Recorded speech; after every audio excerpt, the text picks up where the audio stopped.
Let's take a look at some familiar objects.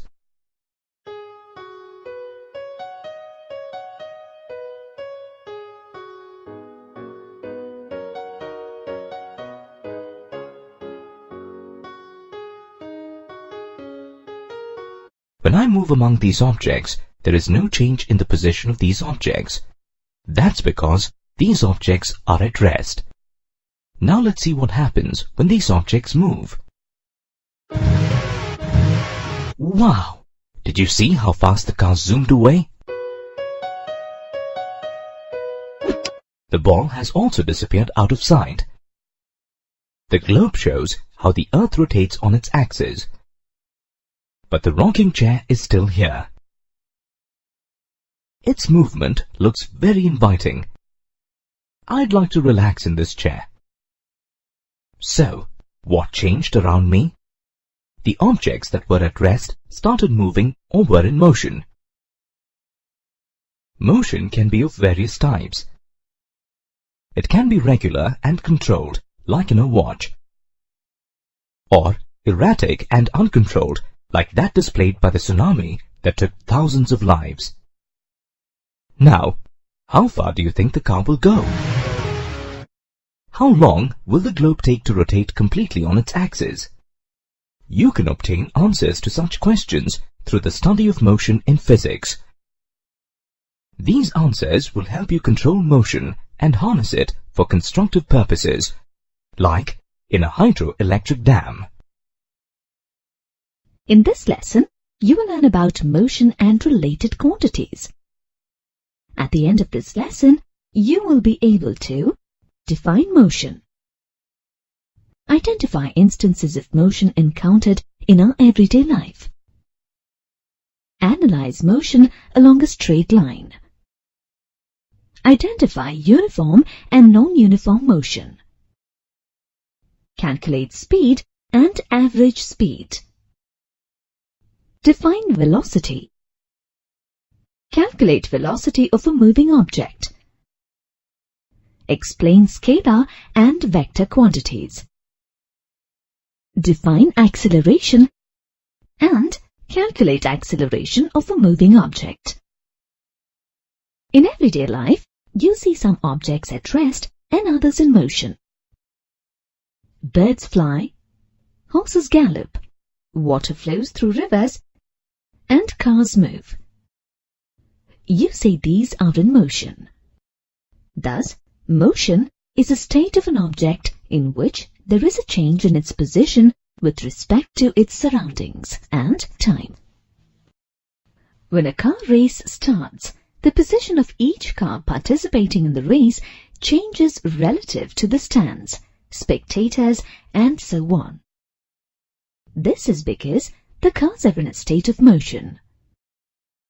Tiny particles such as atoms and molecules and heavenly bodies such as planets, stars, and galaxies are all in motion. For example, Earth rotates around its own axis and revolves around the Sun in an orbit. Similarly, other planets, solar systems, and galaxies in the universe are all constantly in motion. None of the moving objects that we have looked at exist in isolation.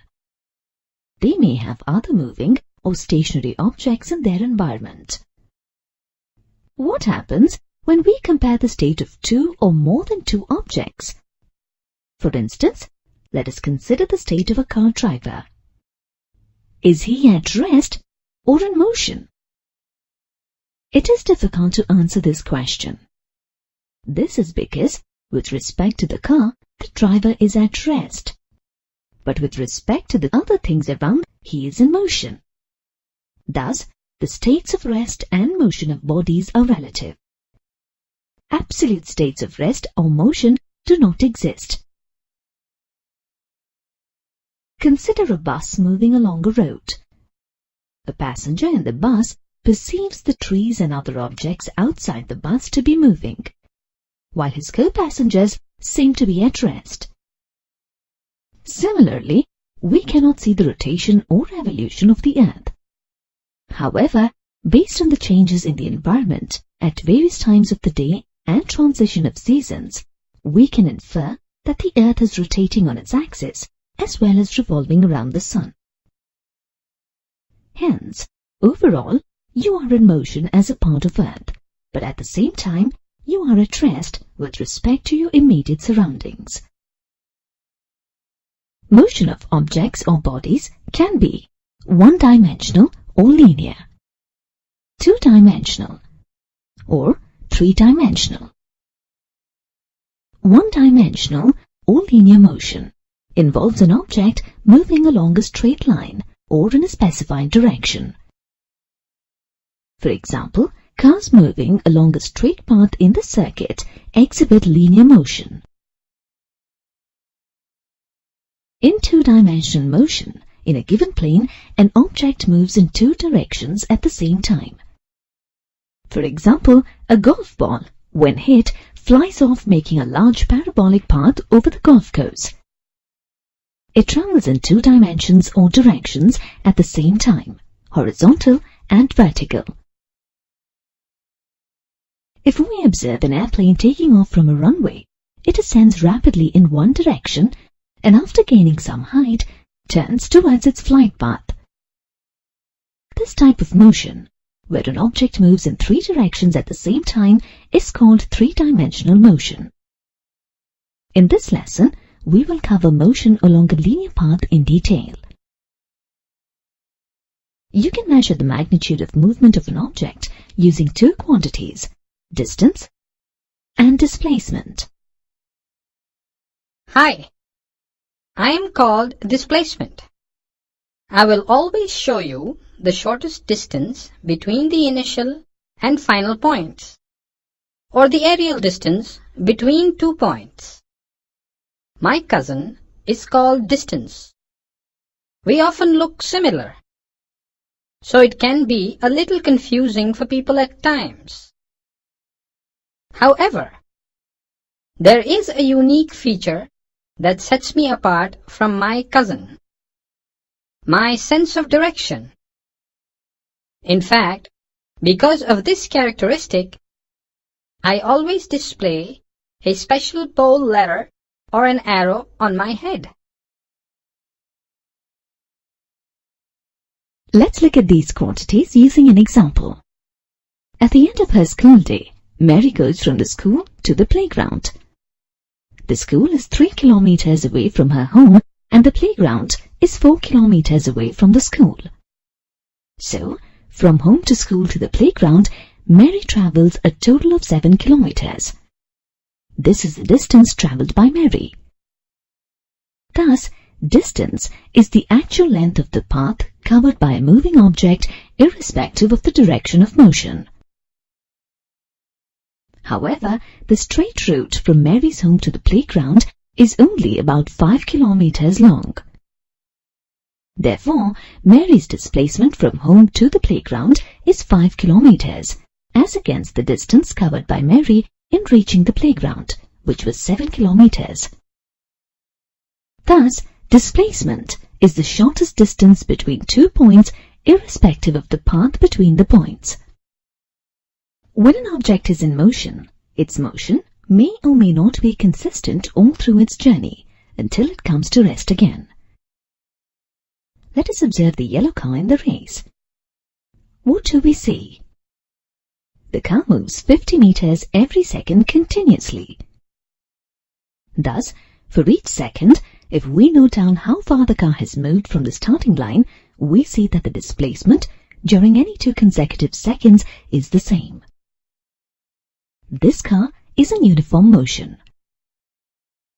An object is said to be in uniform motion if it shows equal displacements in equal intervals of time, however small these intervals may be. Now let us observe the red car in the race and record how far it has moved from the starting line for each second of motion. We see that its displacement during any 2 consecutive seconds is not the same. This is non-uniform motion. An object is said to be in non-uniform motion if it travels unequal distances in equal intervals of time, or equal distances in unequal intervals of time.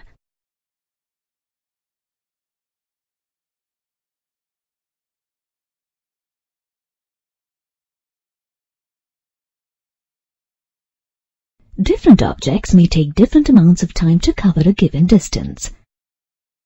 How fast does a moving object change its position? The answer to this question relates motion to the time taken for the change of position, and that brings us to speed.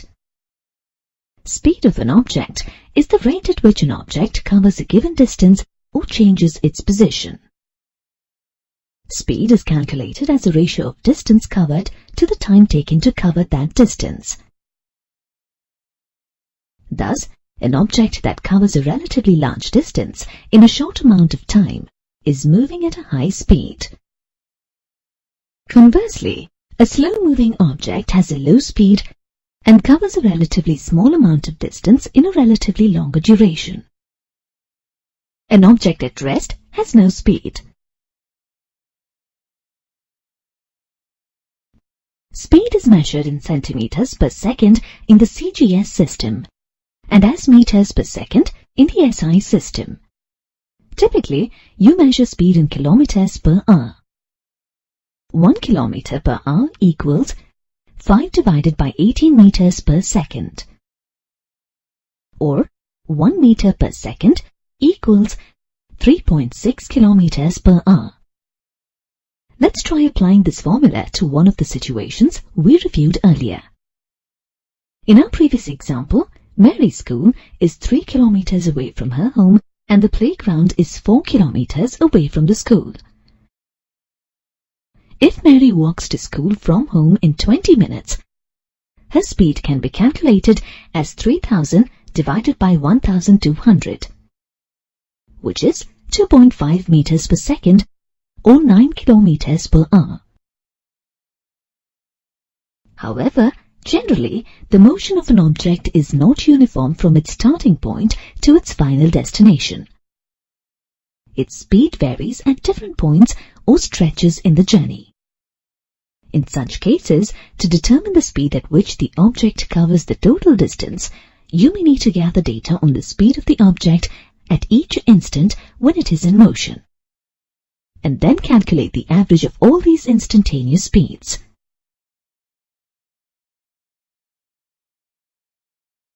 However, gathering so much of data can be tedious, and certainly impossible in the case of large distances. Therefore, we typically use a quantity called average speed in our calculations. The average speed of an object is the ratio of the total distance covered by the object to the total time taken by it for covering that distance.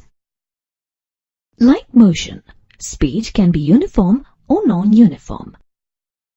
Thus, an object in uniform motion has uniform speed, and an object in non-uniform motion has non-uniform speed. If you rearrange the formula for speed, you can determine the distance covered in a given period of time at a given speed. S is equal to d divided by t. Therefore, d is equal to s multiplied by t. However, it does not give you the displacement of the object. To determine the displacement of an object, you need to know the direction of motion, along with the rate of the motion. Velocity is the speed of an object moving in a definite direction. Velocity of an object is defined as the rate of change in the position of a body. It can also be defined as the rate of displacement of an object. Velocity is calculated as the ratio of displacement of the object to the time interval taken for that displacement. Velocity is measured as centimeter per second in the CGS system and meter per second in the SI system. Similar to speed, velocity is also measured in kilometers per hour. Velocity of an object can change by either changing its speed in a particular direction or by keeping the speed constant and changing the direction. When the yellow car takes a turn and moves ahead, its velocity becomes variable. Like average speed, you can calculate the average velocity of an object having non-uniform motion. Average velocity is defined as the ratio of the total displacement to the total time taken. When a body is moving with variable velocity for t total time duration, u and v are the magnitudes of its initial and final velocities, during which it has a total displacement, that is, s total. The average velocity of the body is the average of u and v. That is, it is half the sum of initial and final velocities.